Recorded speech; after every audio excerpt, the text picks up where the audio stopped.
Hello, everybody, and welcome to Big Game Bound. I'm Anthony Calhoun. It is week 14 of the NFL season, and we're less than 2 months away from Super Bowl 53.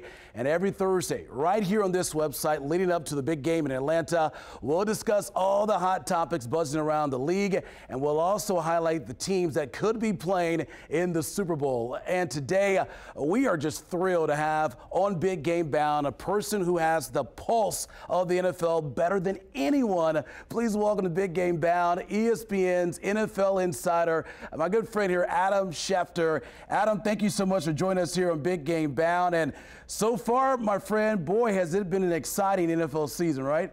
Anthony, they all are. There's always things that you never expect to see. This is no different. There are stories and teams that emerge, teams that fade back, storylines that appear that you never would imagine. Who would have thought over a 48-hour period we'd have the incident in Kansas City where we watch a woman be brutalized, and it's just brutal to watch that whole entire incident, where one day Kareem Hunt is leading the Chiefs in rushing, a leading rusher, future incredible, 23 years old. Next, you're hoping this woman's okay, wondering what happened. 2 days later, the Green Bay Packers fire their head coach in season for the first time in NFL history. I mean, it just never ends in this league. Yeah, as far as from the football side of things, what has impressed you the most from the teams you have been watching this year that's really stood out to you? Well, I think there are a few teams that just, to me, stand head and shoulders above the others. That would be the Saints, despite the fact that they lost last week. The Rams, who clinched their division last week. The Chiefs, just rolling along, despite the loss of Kareem Hunt. And I think the Patriots, I think those are your four teams that you just look at and you say they're really good. Now, there's a group of teams beneath them that are capable, emerging, very good. Houston, the Chargers, Pittsburgh, Indianapolis has had a strong season. There's a group of teams beneath that initial four or so teams that I think anybody could emerge. But I think it's those four teams that stand out above the others to me, Anthony. All right, taking a look at just far as those individual players, here's a look here at the MVP candidates that are in a race right now. We've got Drew Brees, Patrick Mahomes, Phillip Rivers, and Andrew Luck. At the end of the day, who do you believe will come away as the most valuable player in the NFL for this season? I think Drew Brees is still the guy. And again, I know it doesn't sound exactly right, being that they're coming off the loss. He had his worst game of the year. But I don't think Drew Brees has ever played at a higher level than he's playing at right now. They're, despite the loss last week, probably the best team in football right now, for whatever that's worth. And if nothing else, he's never won the award. So there's something of a lifetime achievement in giving him an MVP when you can make the case that any of those guys deserve the award. How impressed have you been with Patrick Mahomes and what he's been able to do with Kansas City? We saw him have an incredible night, 6 touchdowns on Monday Night Football against the Rams. How impressed have you been with him? Yeah, like a young Brett Favre, really. I mean, he's out there, he can make any throw. He's elusive in the pocket. And I just think that if you were starting your franchise today with one single player in the entire NFL, you could pick anybody. Right now, you might pick Patrick Mahomes over anybody. That's how good he's been. That's how impressive he's been. And the Chiefs, I think, are set for a long time because he's so good.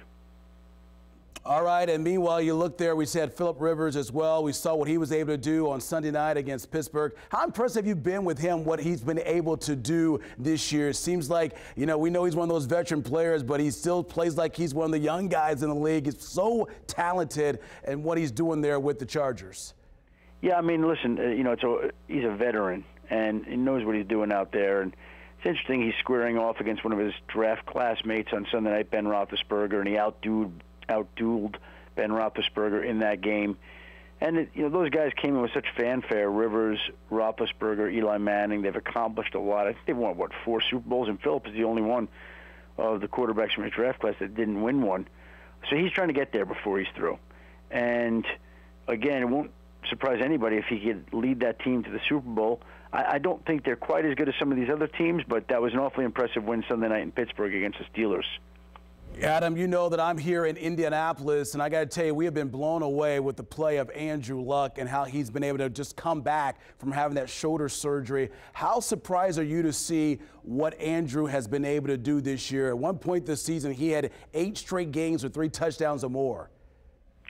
Yeah, last Sunday was a setback, and I would think that they would bounce back this week against Houston, but it's funny, early in the year, people were wondering and questioning his arm strength, and those questions quickly went away as soon as he started producing the way that he has. And I think that he's back to being Andrew Luck. He's back to being the player that everybody thought he was, this bright young talent who's looked really good.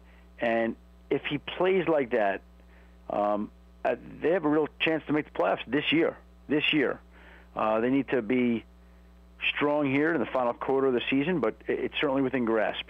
All right, let's take a look at the AFC playoff picture right now. And, of course, the 2 byes we see right there with Kansas City and New England if the playoffs began today. Then you got Houston, Pittsburgh, L.A. Chargers, and then Baltimore getting that final wild card spot. Well, I guess my guess would be that we get New England winning the East.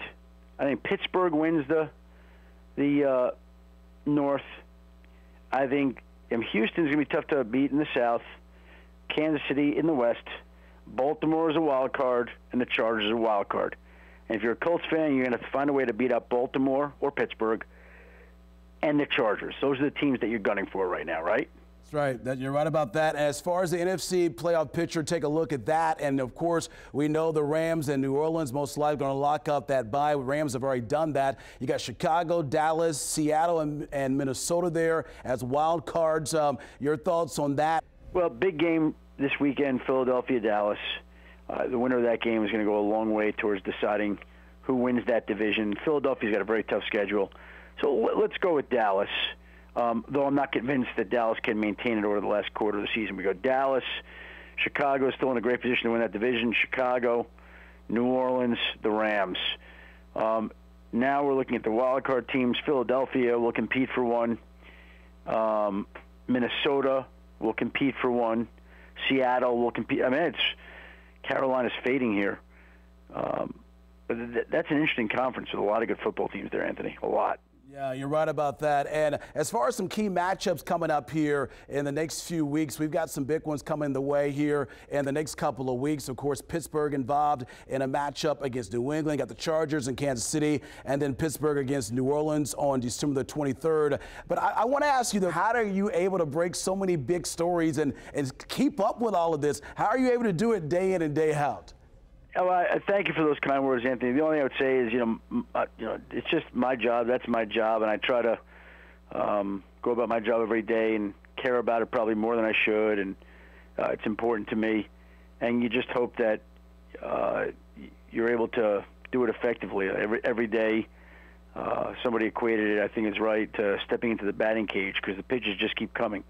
I mean, it's amazing how much happens in this league and how much is newsworthy in this league and how many storylines there are in this league.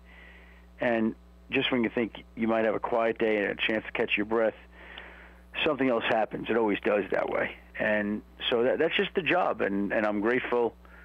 I'm grateful to be able to do it. Well, you do a wonderful job, my friend. Before we let you go, I know you have a new book out called The Man I Never Met. There's been great reviews about it. Tell the folks here watching on Big Game Bound a little bit about the book and how they can possibly purchase a copy.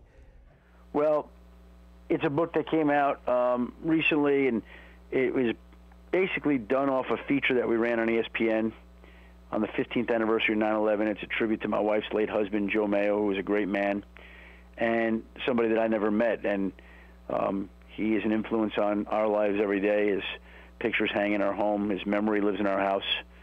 And basically this book was done as a tribute to Joe, who lost his life on 9/11. And there were a lot of people that lost their lives that day. A lot of sad stories to tell.